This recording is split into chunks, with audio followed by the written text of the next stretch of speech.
ताज़ा तरीन खबरों को जानने के लिए अभी टाइप करें एवन न्यूज़ टीवी। नमस्कार, एवन न्यूज में आप सभी का स्वागत है। आज हम बात करेंगे तनाव के विषय में। सभी के जीवन में किसी ना किसी रूप से तनाव सबको प्रभावित कर रहा है। इस तनाव के कारण अनेक प्रकार की बीमारियां और परेशानियां हम सबके जीवन में आज दिखाई दे रही हैं। आज इस विषय में हम बात करेंगे स्ट्रेस गुरु अख्तर खान से। नमस्कार अख्तर जी, मैं आपसे जानना चाह रहा था कि आज जो ये नई तरह की बीमारी या नई तरह की जो समस्या लोगों के सामने आ रही है, जिसे तनाव या अवसाद कहा जाता है, इसका मूल कारण क्या है? सबसे पहले तो आपका बहुत बहुत शुक्रिया कि आपने मुझे अपने चैनल पे बुलाया। और यहाँ पे बात चल रही है तनाव, स्ट्रेस, और स्ट्रेस के साथ बात होगी यहाँ पे डिप्रेशन की। एक चीज तो पहले मैं क्लियर कर देता हूँ कि सबसे पहले आता है तनाव। सन 1972 से पहले भारत में तनाव नाम की कोई चीज नहीं। जब ये हिप्पी आए और जब इन्होंने ड्रग्स लेना शुरू किया तो ये टेंशन नाम के शब्द को लेके आए। तब लोगों को पता चला कि तनाव क्या होता है। उससे पहले लोग तनाव रहित जीवन भी जीते थे। फिर तनाव के बाद जब दिमाग पे जोर आने लग गया, उससे शरीर पे प्रभाव पड़ने लग गया, तो ये बदल गया स्ट्रेस में। और जब इसके कुपरिणाम आने लग गए तो ये बदल गया डिप्रेशन में। और आजकल तो हालात ये हैं कि आत्महत्या के केसेस डिप्रेशन के कारण बढ़ते चले जा रहे हैं। या इंसान पैरालाइज हो जा रहा है या फिर वो पागल हो जा रहा है।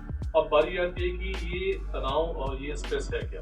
तो सबसे पहले मैं एक विषय को उठाना चाहूंगा आपके चैनल के माध्यम से कि आजकल दो किस्म के स्ट्रेस आ गए। एक तो है फेक स्ट्रेस, जिसमें 90% लोग सब इससे ग्रसित हैं, इसकी चपेट में आ चुके हैं। और एक होता है रियल स्ट्रेस। और वो स्ट्रेस किसी चीज का भी हो सकता है, काम का हो सकता है, रिश्ते का हो सकता है, पढ़ाई का हो सकता है, जिम्मेदारी का हो सकता है। तो ये जो फेक स्ट्रेस है, इसकी चपेट में जो लोग आए हैं, इसकी संख्या दिन पर दिन बढ़ती जा रही है। और भारत में तो ये संख्या चौंकाने वाली है। अब ये होता क्या है? मिसाल के तौर पे एक नया स्ट्रेस आया है मार्केट में, इस फेक स्ट्रेस में जोड़ना चाहूंगा। ये है सोशल मीडिया स्ट्रेस। आपने कोई पोस्ट डाली, उस पर कमेंट नहीं आए तो आपको स्ट्रेस, या आपने कोई पोस्ट डाली, उस पर भद्दे भद्दे कमेंट्स आ गए तो वो आपको स्ट्रेस। कोई अपने फोटो खींची, उसमें कई सारी फोटोज आपने बनाई, लंबे लंबे समय तक आपने एडिट करी, लेकिन उसको लोगों ने पसंद नहीं किया तो स्ट्रेस। आपने कोई वीडियो देखनी शुरू करी रियल लाइफ से तो आपको स्ट्रेस। तो ये सोशल मीडिया का स्ट्रेस बहुत ज्यादा आ चुका है और इसका जो एडिक्शन है ये इसमें आकर का काम कर रहा है। तो सबसे पहले हमें इससे बचना पड़ेगा। कोरोना आया, कोरोना के कारण भी क्या जो डिप्रेशन या अवसाद जो है ये बढ़ गया है क्या?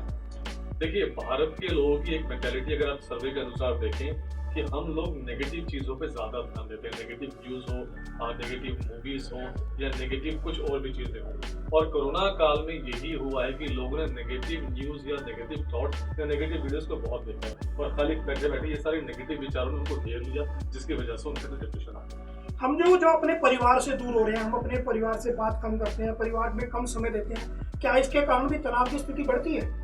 बिल्कुल बढ़ती है जी। देखिए, एक रियल एंटरटेनमेंट, एक फेक एंटरटेनमेंट, एक रियल एंटरटेनमेंट और रियल मॉर्निंग में कितना फर्क होता है।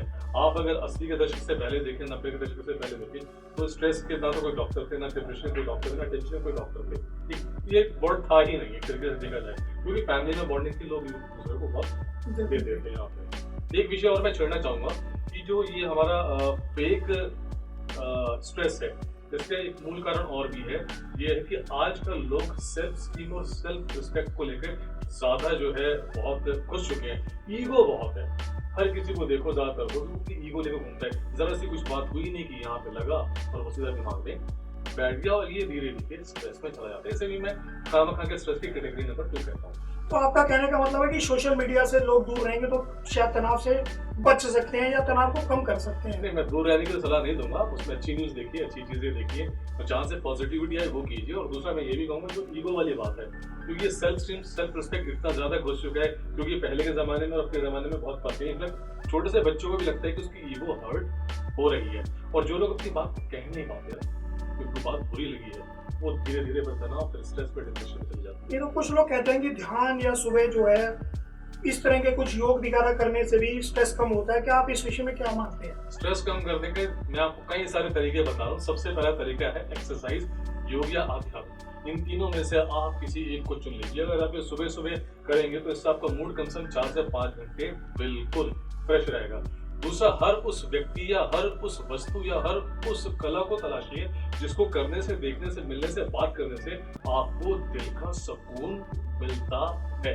अगर ये व्यक्ति आपकी लाइफ में हर रोज मिलता है, कभी कभी मिलता है, तो आपका स्ट्रेस दूर हो सकता है। इसके अलावा जो विदेशों में आजकल एक चलन आया हुआ है पेट को पालना, आप पालतू कुत्ते को पालतू बना सकते हैं, आप पक्षी को पालतू बना सकते हैं, इनसे भी जो है काफी स्ट्रेस आता है। एक अध्ययन से और ये भी पता चला है कि सुबह सुबह अगर आप उस जगह पे जाके बैठते हैं जहाँ पर हरियाली है, कम से कम आधा घंटा, और पक्षियों की आवाजों को सुनते हैं, पेड़ों को लहलाते हुए देखते हैं, इससे भी स्ट्रेस कम होता है। अलावा एक चीज और जो सबसे काम की चीज है, मैं आपको बता दूं, अगर आपकी कोई ऐसी हॉबी जिसमें बचपन में बड़ा शौक था, जिसे अभी आपने खो दिया है, अगर आप ये करते हैं तो इससे भी आपका स्ट्रेस दूर हो सकता है। तो कुछ लोग कहते हैं कि संगीत सुनने से भी, म्यूजिक सुनने से भी आपका स्ट्रेस कम होता है। आप इस विषय में क्या महसूस करते हैं? मैंने अभी बात करी थी कला की, तो कला में फिल्में भी आती हैं, म्यूजिक भी आता है, और इनफैक्ट म्यूजिक तो सबसे बेस्ट माध्यम है, लेकिन इसमें भी आपको चुनाव करना पड़ेगा कि इस म्यूजिक से आपके दिमाग को रिलैक्स करता है। मिसाल के तौर पर मुझे शास्त्रीय संगीत सुनना बहुत पसंद है, तो जब मैं सुनता हूँ तो मुझे अच्छा फील होता है, तो शायद आपकी भी कोई ना कोई पसंद है। कुछ लोग जो कहते हैं कि जी कि समाज के लोगों के प्रति, जो दलित समाज है या जो पिछड़ा हुआ समाज है या जो झुग्गी में रहने वाले बच्चे हैं, उनके बीच में जाकर उनकी सेवा करें, कुछ सहयोग करें, तो इस तरह की भावना से भी, समाज सेवा की भावना से भी क्या स्ट्रेस में कमी आती है? बिल्कुल, पिछली बात मैंने आपको बताया कि हर वो काम जिससे आपको मन की शांति मिलती है, किसी की मदद करने से, किसी की सेवा करने से, किसी भी गरीब व्यक्ति की आपने मदद कर दी, कोई ऐसा लाचार है जिसका मदद कर सकते हैं, उससे आपको शांति मिलती है, तो आपको जरूर करना चाहिए। ये बिल्कुल आपको स्ट्रेस को जो है दूर करता है। एक बात और, आप भी ध्यान से सुनिए, आपके चैनल के माध्यम से बताना चाहता हूँ कि नींद अच्छी लेना बहुत जरूरी है। याद रखिए, अगर आपकी नींद पूरी ढंग से नहीं हो रही है तो ये स्ट्रेस का कारण बन सकता है। कुछ लोग आत्महत्या जैसे कड़े कदम उठाने से जीवन का अंत करने का सोचने लगते हैं। तनाव की इस गति से बचने के लिए क्या कदम लोगों को उठाने चाहिए? मेरी एक लाइन आजकल बहुत मशहूर हुई है, बहुत वायरल हुई है कि जब भी आपको लगे कि आपके अंदर आत्महत्या का ख्याल आ रहा है, आप खुदकुशी करने वाले हैं, तो प्लीज इस बात को ध्यान रखिएगा कि आपको देखकर भी बहुत से लोग जीते हैं, और ईश्वर ने जीवन उन्हीं को बख्शा है, इंसान का, यानी कि मनुष्य का, जो लाइफ में कुछ करने के लिए आ गया। उसको खामखा किसी के लिए या किसी बात के लिए गंवाने की जरूरत है। बहुत ही अच्छी बात कही, और इसी बात के साथ आज हम यहाँ पर अपना कार्यक्रम समाप्त करते हैं। और आप अपने कमेंट्स बॉक्स में अपने विचार जरूर लिखें कि क्या नए और तरीके आप महसूस करते हैं कि जिनसे तनाव को कम किया जा सकता है, ताकि अधिक से अधिक लोग इस तनाव से मुक्ति पा सकें। बहुत बहुत धन्यवाद। नमस्कार। ताज़ा तरीन खबरों को जानने के लिए अभी टाइप करें A1 न्यूज़ TV।